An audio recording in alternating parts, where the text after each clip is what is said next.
আজকে আমরা লাঞ্চে কিন্তু এটাই খাচ্ছি। খেয়ে দেখি কেমন হলো, তারপর আপনাদের বলছি।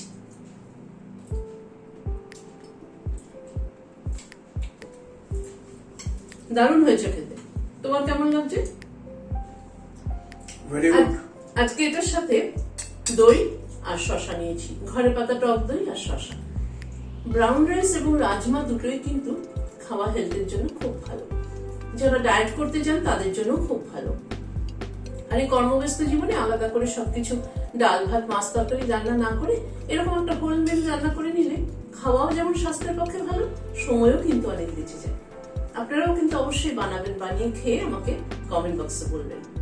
আজ সমাজ বেকিং এন্ড কুকিং এ আপনাদের সবাইকে স্বাগত জানিয়ে আজ আবার আরেকটা হোল মিল রেসিপি আপনাদের সাথে শেয়ার করছি। আজ যেটা বানিয়েছি সেটা হলো ব্রাউন রাইস, রাজমা আর সাথে কিছু ভেজিটেবল দিয়ে একটা হোল মিল বানিয়েছি। তাহলে চলুন দেখে নিই কি করে বানাবো। এখানে রাজমা নিয়েছি 45 গ্রাম, আমার হাতের মুঠের 1 মুঠ। এটাকে ধুয়ে সারা রাত্রি ভিজিয়ে রেখেছিলাম। রাজমাটা সরিয়ে রাখছি। এখানে ব্রাউন রাইস নিয়েছি আমার হাতের মুঠের 1 মুঠ নিয়ে আর একটু বেশি, 50 গ্রাম। ব্রাউন রাইসটা জল দিয়ে ধুয়ে নিচ্ছি। এভাবে ধুয়ে 3-4 বার জলটা ফেলে দিচ্ছি। ব্রাউন রাইসটা ধুয়ে নিলাম 3-4 বার জল বদলে।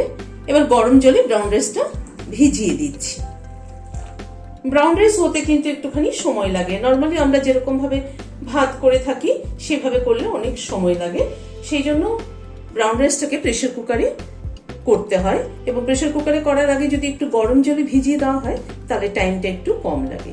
যদিও আমি এই কথাটা এর আগের ভিডিওগুলোতেও আমি বলেছি। এখানে একটা আলু, ছোট সাইজের একটা আলু এরকম ডুমো করে কেটে নিয়েছি। একটা ক্যাপসিকামের অর্ধেকটা এরকম স্কোয়ার করে কেটে নিয়েছি। আর এখানে 3টে টমেটো কুচি করে কেটে নিয়েছি। তাহলে চলুন এবার রান্নাটা শুরু করছি।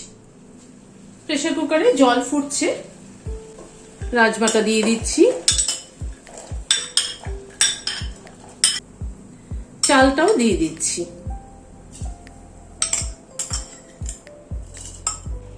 হাফ টিস্পুন নুন দিয়ে দিলাম। এবার প্রেসার কুকারে ঢাকাটা লাগিয়ে দিচ্ছি। 3টে সিটি দিয়ে গ্যাসটা বন্ধ করে দেবো। প্রেসারটা রিলিজ হওয়া অবধি অপেক্ষা করব।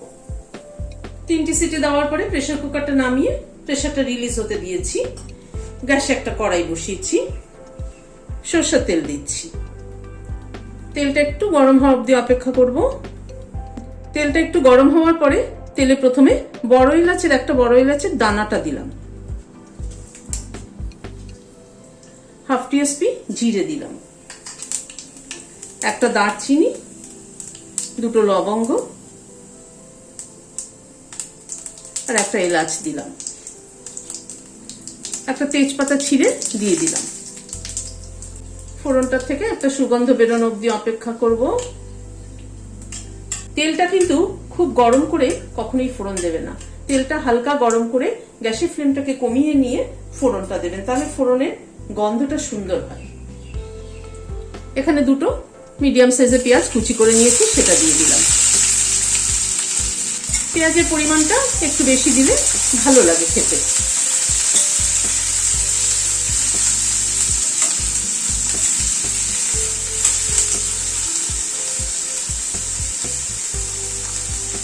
পেঁয়াজটাকে একটু হালকা করে প্রথমে ভেজে নিচ্ছি।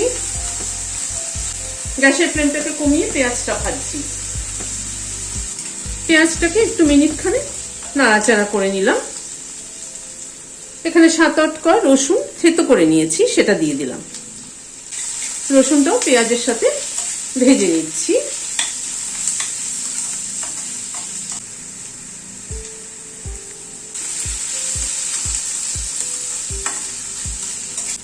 এখানে 3-4টে কাঁচা লঙ্কা পেস্ট করে নিয়েছি, সেটা দিয়ে দিলাম। কাঁচা লঙ্কা পেস্টের বদলে কাঁচা লঙ্কা কুচিও দিতে পারেন।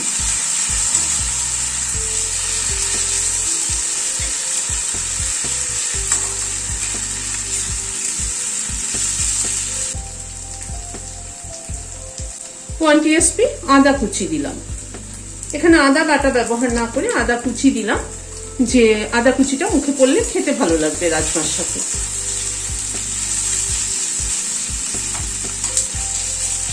আদা কুচিটা দিয়ে একটু নাড়াচাড়া করে নিলাম। এবার আলুটা দিয়ে দিচ্ছি। আমি আলুটা আগে সেদ্ধ করে রেখেছিলাম। আমি সবসময় আলু একটুখানি সেদ্ধ করে জল ফেলে দিয়ে তারপরে রান্না করি আর কি, তাতে আলুর যে স্টার্চটা আছে সেটা বেরিয়ে যায়। যারা সুগারের রোগী তাদের পক্ষে কিন্তু এইভাবে খাওয়াটাই ভালো।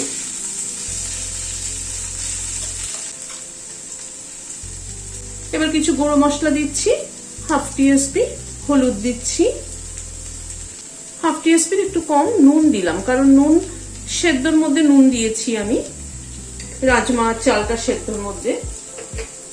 সামান্য পরিমাণে একটু কাশ্মীরি রেড চিলি পাউডার দিলাম, হাফ টিস্পুনও কম। ধনের গুঁড়ো দিচ্ছি 1 টিস্পুন।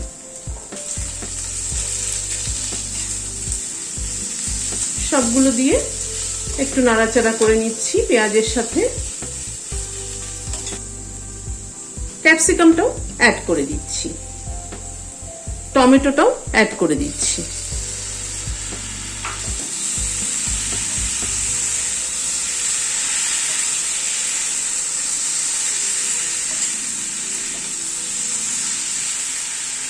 এবার একটু ঢেকে দিচ্ছি, টমেটোটা গলে গিয়ে একটু মশলার সাথে মিশে গেলে একটু মাখো মাখো মতো হলে ভালো লাগবে বেশি। মশলাটা কষানো হতে হতে চালটা আর রাজমাটা কিরকম সেদ্ধ হলো একবার একটু দেখে নিই। প্রেসারটা খুলে নিয়েছি, ঢেলে দিচ্ছি, একবার একটু চেক করে নিই। রাজমাটা দেখুন কি সুন্দর সেদ্ধ হয়ে গেছে, আর চালটাও কিন্তু একদম খুব ভালো সেদ্ধ হয়ে গেছে। মিনিট 3-4 মতো ঢাকা ছিল, ঢাকাটা খুলছি।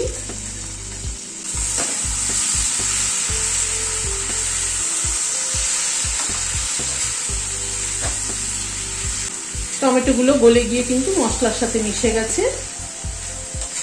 মশলাটাকে আরেকটু কষিয়ে নেব।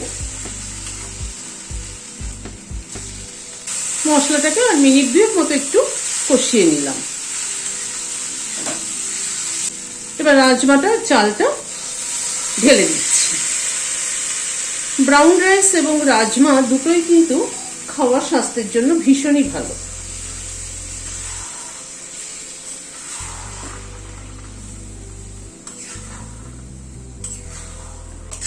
সবগুলোকে আবার একটুখানি মিশিয়ে নিচ্ছি।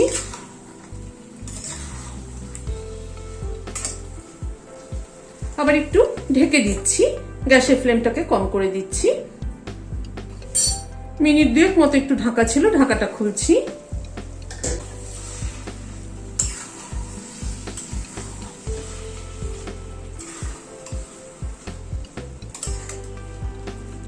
ওয়ান টিস্পুন জ্যাগরি পাউডার দিয়ে দিলাম। আমি এখানে আজকে চিনি ব্যবহার করলাম না, এটাকে আরো হেলদি করার জন্য আমি এখানে গুড় পাউডার ব্যবহার করলাম।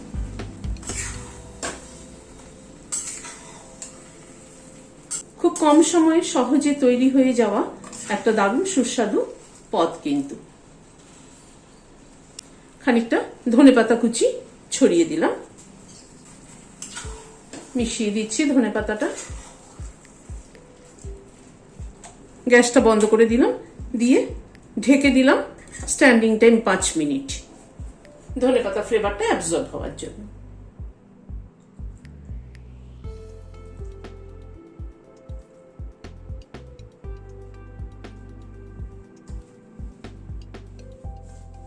কম সময়ে তৈরি হয়ে যাওয়া একটা সুস্বাদু এবং স্বাস্থ্যকর রেসিপি আজ আপনাদের সাথে শেয়ার করলাম।